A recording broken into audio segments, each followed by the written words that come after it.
Rogue Legacy originally released in 2013 on Windows and subsequently saw releases on various consoles over the next couple of years.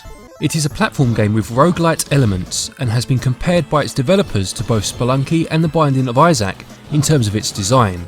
Does the game hold up in 2018, or has its legacy faded? Well, I'm Glenn for SwitchUp, many thanks to the developers for the review copy, and now, let's find out.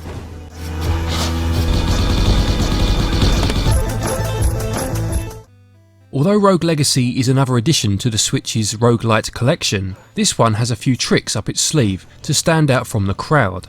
The first little twist on the usual formula is that every time you die, you play as the descendant of your original character, with an initial choice of 3 descendants each time. Each of these heirs will have a variety of genealogical traits which will affect how they play.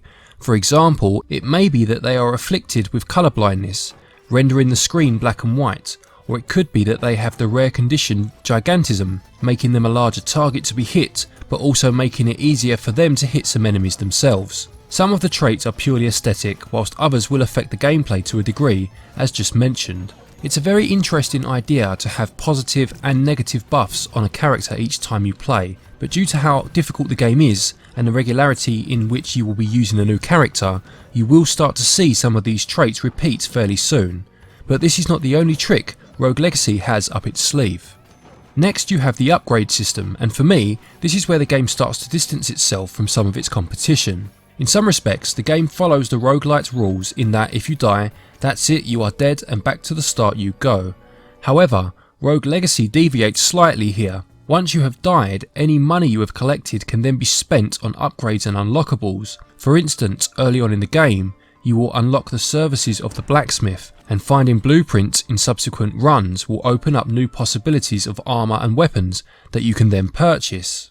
These are permanent upgrades and carry over to any future runs, meaning that although you may have to start over in the event of death, you won't feel as if it's all been for nothing. This is just the tip of the iceberg in terms of what you can upgrade to. As well as the more traditional health and mana upgrades, you can also unlock new character skills such as a double jump or a dash, or new classes such as mages and shinobi, and then you can level these up to make them even stronger. You can also unlock armor weight upgrades, meaning that the weight limit placed upon you at the start is increased, and you can wear more of the armor and the weapons that you have begun to accumulate.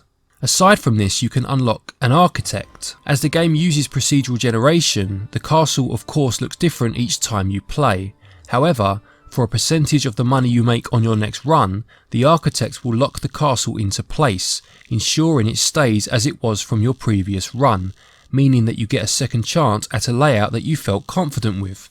You will also unlock an enchantress too, and, much like the blacksmith, finding runes as you play will allow her to create items for you that offer certain perks. These are found in chests that are strewn throughout the maps, and sometimes in these fairy chests that task you with meeting certain requirements, such as defeating all enemies before they unlock, whereas others may just be hidden away in secret locations. You must pay to enter the level again for each new run you play, so you cannot stockpile your money, although later upgrades may help with this a little bit. Earn what you can on each run and spend it until it's gone, because you can't really keep it anyway. As already alluded to, this is a very difficult game, and initially you will probably die countless times. Your playthroughs may only last a couple of minutes at best, but starting again never feels too frustrating, partly because of the randomly generalised nature of the levels keeping things fresh, but also because of this permanent upgrade system that is absent in a lot of the other roguelites. Try to think of early runs not only as practice, but also as a way to unlock a good few perks and abilities, so that when you have familiarised yourself with the game, you are in a better state to tackle it head on, both in terms of your experience, but also in terms of how much more powerful your character should be by this point. Controls are very solid and allow you to stand a chance against what seems like an endless onslaught of enemies in some rooms. You press B to jump, holding it down to jump higher, Y to attack, and A to use your magic spell. The X button will be for a class specific special move that you can unlock after a while. Everything is extremely responsive and aids you in your quest, and gameplay gets 17 out of 20, whilst controls get 17 out of 22.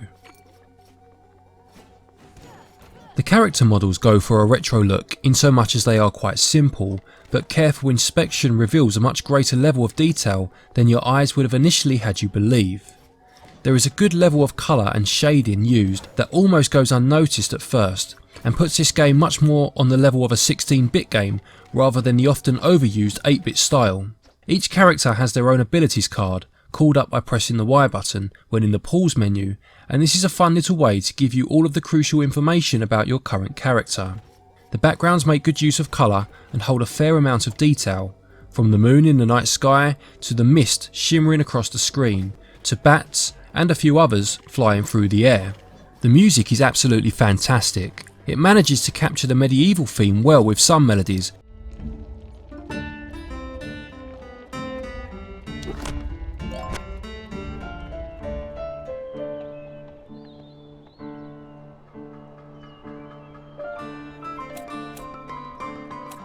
whilst capturing the mood perfectly with others, whether the mood is heroic,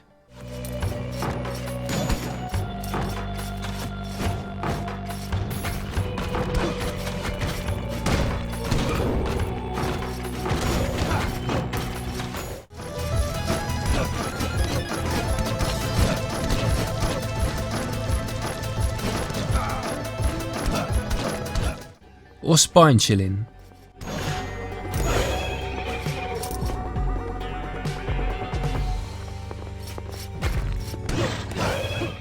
The music is perfect for fitting the moment.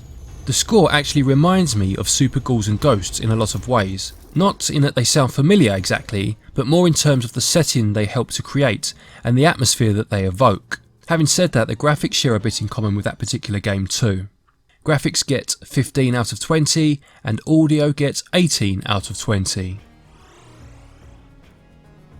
Rogue Legacy costs £10.99 or $14.99, and for this price you are getting a game that goes a whole lot deeper than initial impressions may have led you to believe. If you hate the idea of starting again every time you die, then this game might not be able to persuade you otherwise, but in its defence, the fact that you earn permanent upgrades as you go, and can lock down and therefore repeat a previous map, complete with any rooms you discovered still being displayed, means that it may still be worth your consideration at least. The positive-negative buff system via the genealogical traits is another clever twist on the genre, and with 4 bosses and a final boss to beat, which may not sound a lot but it will take you a long time to conquer them, plus New Game Plus modes that crank the difficulty up further still, there is a lot of content here for a very generous price, and value receives 18 out of 20. To conclude, Rogue Legacy not only enhances the library of roguelike games available on the Switch, it barges its way up towards the very top of the pile. Whilst being more generous than most of the others in some ways, with the aforementioned permanent upgrades, it's also quite a lot more difficult than a lot of these too, at least in my opinion.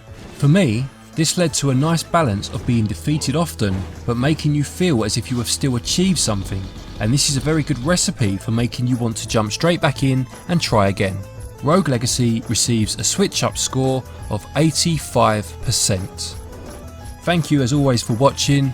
Please remember to leave a like if you like what you've just seen, and consider subscribing if you haven't done so already for all things Switch all the time. If you are subscribed, maybe hit that notification button to stay up to date with our latest content.